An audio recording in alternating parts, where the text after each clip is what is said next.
Good afternoon, folks. Mike Wells, Your World Explorer. Hope you're having a good day.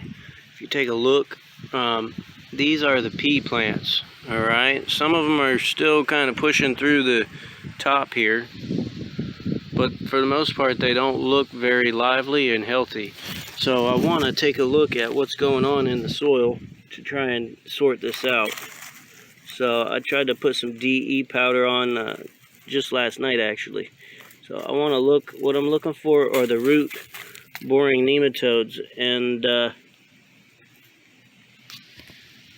let's look there. I don't really see them present for these pea plants. So this tells me that what we're doing here may not be a successful recipe for growing peas. Now, I have noticed that peas require quite a bit of water, and it's possible that they're lacking in sunlight, because you can see that the production of the pea pods is not that strong. So you want to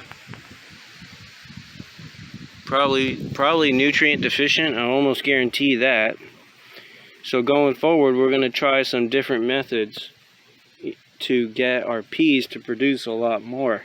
Maybe provide a location with more sunlight, better soil, and watered daily. Thanks for watching. Don't forget to like and subscribe, as that helps the channel grow. And stay tuned, as we'll provide continuous progress on how to grow peas successfully here in between zone 10A and 9B, Florida. Have a good day.